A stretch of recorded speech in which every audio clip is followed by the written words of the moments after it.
আলাইকুম রহমতুল্লাহ। আজকে আমরা বাজেট নিয়ে আলোচনা করব। বাজেট নিয়ে আমরা গতকালও একটা ক্লাস নিচ্ছি, অবশ্য আপনারা চাইলে ওই ক্লাসটা দেখতে পারেন। এখানে 55তম বাজেটের কথা বলা হচ্ছে। যে দেখেন, এই বাজেটটা হচ্ছে কি, সরকারের হচ্ছে ব্যয় এবং আয়ের হিসাব, এবং সেটা কি আগামী 1 বছরের, হ্যাঁ, পরবর্তী 1 বছরের ব্যয়। এবং সরকার কিন্তু বাজেটের ক্ষেত্রে আগে ব্যয়ের হিসাব করে, তারপরে আয়ের হিসাব করে। তাহলে দেখি, এই বাজেটে সরকার হচ্ছে মোট বাজেট হচ্ছে 790,000, 7,90,000 কোটি টাকা, হ্যাঁ। 7,90,000 কোটি টাকা হচ্ছে সরকারের বাজেট। এই বাজেটে দেখেন একটা বিষয়, সেটা হচ্ছে গত বাজেটের চাইতে 7,000 কোটি টাকা কম, হ্যাঁ, কমেছে। কারণ গত বাজেটে এই 7,97,000 কোটি টাকা ছিল, এইবার কিন্তু 7,90,000 কোটি টাকা। মূলত এইবার প্রথম কোন বাজেট যেটা গত বাজেটের চাইতে কি কম ধরা হয়েছে। তাহলে দেখেন, 7,90,000 কোটি টাকা হচ্ছে এই বাজেটের লক্ষ্যমাত্রা। এখন দেখেন রাজস্ব আয়ের লক্ষ্যমাত্রা। এই যে সরকার যে বাজেটের যে আয় এবং ব্যয়ের হিসাব করে, তো ব্যয়ের হিসাবটা তো আমরা সরকার আগে করে, তারপরে আয়ের হিসাব করে। এই আয়ের হিসাবগুলো কোথায় কোথায় থেকে আসে? সরকারের দুইটা উৎস থেকে আয় আসে। একটা হচ্ছে, সরকার কিন্তু এনবিআর থেকে একটা আয় করে, হ্যাঁ। এনবিআর হচ্ছে কোনগুলা? যেমন সরকার আয়কর থেকে একটা আয় করে, তারপরে হচ্ছে মূসক থেকে একটা আয় করে, তারপরে মনে করেন যে আমদানি রপ্তানি কর শুল্ক থেকে একটা আয় করে, হ্যাঁ। এগুলো হচ্ছে এনবিআর। আর একটা হচ্ছে নন এনবিআর। নন এনবিআর কোনগুলা? যেমন ফি থাকে, বিভিন্ন ফি, তারপরে যেমন ধরেন প্রকারের মাসুল থাকে। এগুলো আমরা গত ক্লাসটাতে সুন্দরভাবে আলোচনা করছি, আপনারা চাইলে গত ক্লাসটা দেখে নিতে পারেন। সরকারের এই যে রাজস্ব আয়ের লক্ষ্যমাত্রা ধরা হয়েছে 7,64,000 কোটি টাকা। 7,64,000 কোটি টাকা সরকারের যদি আয় হয়, আয়ের লক্ষ্যমাত্রা হয়, সরকার তো ব্যয় করবে। যেমন পরিবহন খাতে ব্যয় করবে, শিক্ষা খাতে ব্যয় করবে, নির্বাচন কমিশন খাতে ব্যয় করবে, হ্যাঁ, বিভিন্ন খাত আছে সরকারের, এইগুলো খাতে ব্যয় করবে। এখন এই যে ব্যয়ের পরিমাণটা যদি হয় বেশি, আর আয়ের পরিমাণটা যদি হয় কম, তাহলে সেটা কি হবে? ঘাটতি বাজেট। সেই ক্ষেত্রে দেখেন, সরকার মোট এই বাজেটের এত টাকা তার উঠবে, হ্যাঁ, মানে এত টাকা ধরছে বাজেট সরকার ব্যয় করবে, কিন্তু দেখা গেল তার আয়ের লক্ষ্যমাত্রা হচ্ছে 5,64,000 কোটি টাকা। তাহলে এইটা থেকে এটার পার্থক্য কত? এটা থেকে এটার পার্থক্য হচ্ছে 2,24,000 কোটি টাকা। এই ঘাটতি, এই বাজেটটা যেহেতু তার হচ্ছে ব্যয়ের চাইতে আয়ের পরিমাণটা কম, সেই জন্য এটা একটা ঘাটতি বাজেট। এই জন্য এটা হলো একটা ঘাটতি বাজেট। তাহলে দেখা যাচ্ছে কি, 2,26,000 কোটি টাকা হচ্ছে ঘাটতি থেকে যাচ্ছে। জিডিপি প্রবৃদ্ধির হার কি? জিডিপি প্রবৃদ্ধির হার 5.6 যে দেখানো হয়েছে, এটা কেন? জিডিপি প্রবৃদ্ধি বলতে বোঝায়, মনে করেন যে গত বছরে মানুষের মাথা, জিডিপি বলতে কি বোঝায়? জিডিপি, জিডিপি হচ্ছে গ্রোস ডোমেস্টিক প্রোডাক্ট, হ্যাঁ। একটা দেশের অভ্যন্তরে যতগুলা ইনকাম আসে, এই এক বছরে, এক বছরে যতগুলো ইনকাম আসে, এইটা হচ্ছে জিডিপি প্রবৃদ্ধি। জিডিপি, এটা না, এটা হচ্ছে জিডিপি। এখন এই জিডিপিটা গত বছরের সাথে এইবার কতটুকু বাড়লো, সেটা শতাংশ হিসেবে যখন পার্সেন্টেজ হিসেবে দেখানো হয়, সেটা হচ্ছে কি, এই যে 5.6, সেটা হচ্ছে জিডিপি প্রবৃদ্ধির হার। মানে গত বছর থেকে এবার প্রতি শতাংশে কতটুকু বাড়ছে, এটা হচ্ছে জিডিপি প্রবৃদ্ধির হার। আর মূল্যস্ফীতি হচ্ছে কত দেওয়া আছে? 6.5%। আচ্ছা, এই যে এডিপি ধরা হয়েছে, এডিপি মানে হচ্ছে annual development programme. Annual development programme, বার্ষিক উন্নয়ন কর্মসূচি। সরকার এক বছরে কোনটা, কোথায়, কোন খাতে কত উন্নয়ন করার জন্য ব্যয় করছে, সেইটা বলা হচ্ছে এখানে। এখানে 2,30,000 কোটি টাকা হচ্ছে উন্নয়ন খাতে সরকার বরাদ্দ করছে। এটা দেখেন, এই যে সরকার এটা যদি ব্যয়ের হিসাব করলো, এখানে আয়ের হিসাব করলো, আয়ের পরিমাণটা অবশ্যই কম। কতটুকু ঘাটতি থাকলো? 2,26,000 কোটি টাকা যে ঘাটতি থাকলো, এই ঘাটতিটা পূরণ করার জন্য সরকার কোথায় থেকে পূরণ করবে? অবশ্যই তো পূরণ করতে হবে। তো সেটা অভ্যন্তরীণ ঋণ নেবে সরকার। দেশের অভ্যন্তরে থেকে ঋণ নিতে পারে, বাংলাদেশ ব্যাংক, বিভিন্ন খাত থেকে সরকার ঋণ নিতে পারে। এটা একটা, সেই হচ্ছে অভ্যন্তরীণ ঋণ নেবে হচ্ছে 1,25,000 কোটি টাকা সরকার ঋণ নেবে। আর হচ্ছে বিদেশি উৎস থেকে সরকার ঋণ নেবে, সেটা হচ্ছে 1,01,000 কোটি টাকা সরকার বিদেশি উৎস থেকে ঋণ নেবে। তাহলে এই যে ঋণ নিল 1 লক্ষ, 1 লক্ষ, 2 লক্ষ, এখানে 1,000 আর এখানে 25,000, তাহলে 26,000। এই যে 2,26,000 কোটি টাকা এখানে ঘাটতিটা পূরণ হয়ে গেল। তাহলে ব্যাপারটা হচ্ছে অভ্যন্তরীণ ঋণ গেল, বিদেশি ঋণ সর্বোচ্চ বরাদ্দ খাত। এই যে দেখেন, এটাকে বলেছে সোশ্যাল নিরাপত্তা খাত। এটার নাম হচ্ছে SSN। হ্যাঁ, social safety net. Social safety net হচ্ছে সামাজিক নিরাপত্তা খাত। এইগুলা আমরা গত ক্লাসে একটা সুন্দরভাবে শুধু ব্যাখ্যা দিয়ে আলোচনা করছি যে সরকারের আয় হয় কোন খাত থেকে, ব্যয় হয় কোন খাত থেকে, তারপরে হচ্ছে পরোক্ষ কর কি, প্রত্যক্ষ কর কি, আবগারি শুল্ক কি, সুন্দরভাবে এগুলো গত ক্লাসে ব্যাখ্যা দেওয়া হয়েছে, আপনার ক্লাসটা দেখে নেবেন।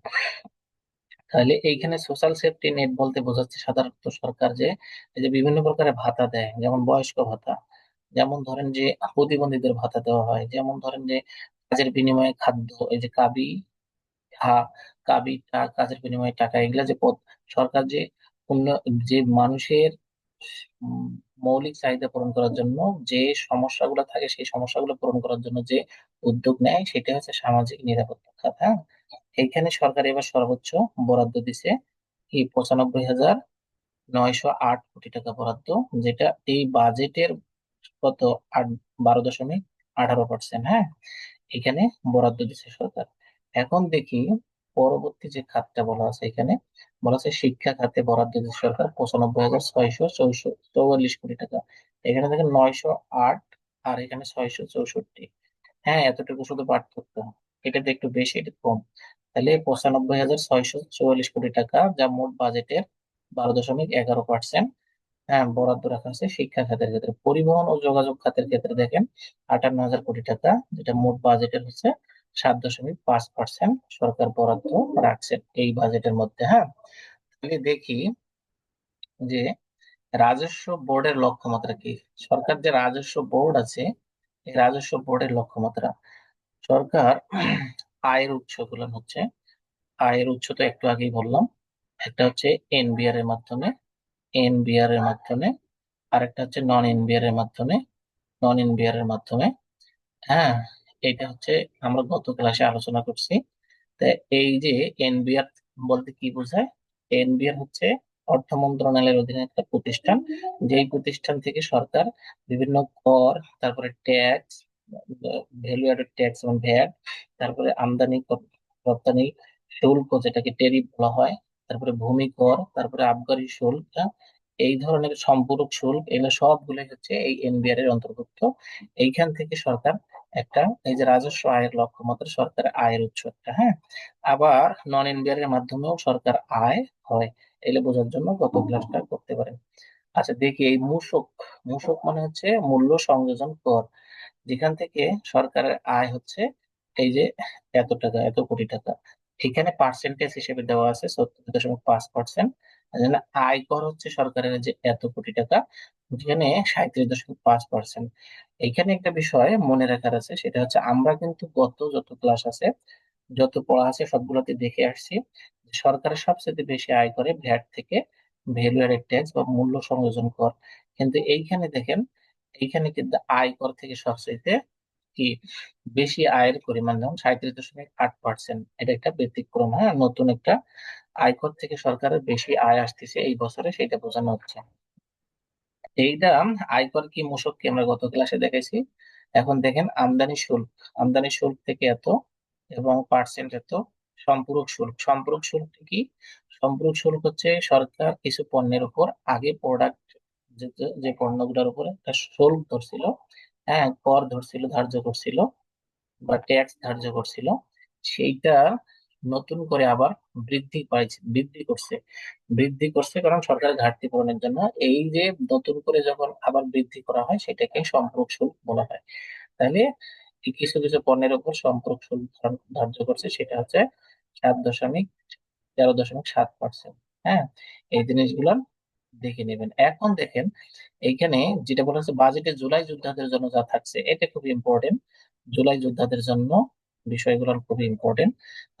করমুক্ত আয় সীমা আমরা জানি যে করমুক্ত আয় সীমার মধ্যে আমরা পড়ছে হচ্ছে সাধারণ লোকদের জন্য যে করমুক্ত আয় সীমা, সেটা হচ্ছে 3,50,000 কোটি টাকা, তাই না?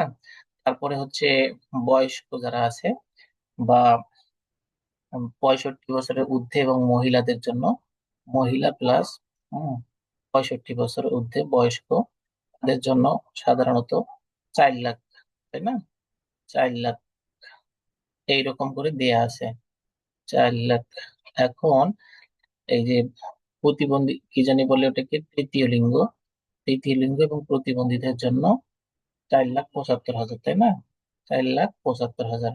আর হচ্ছে যারা মুক্তিযোদ্ধা তাদের জন্য 5 লাখ, মুক্তিযোদ্ধা, মুক্তিযোদ্ধা, এই যে মুক্তিযোদ্ধার কথা বললাম, এটা হচ্ছে 4,75,000, 4 লাখ, 5 লাখ, সরি 5 লাখ।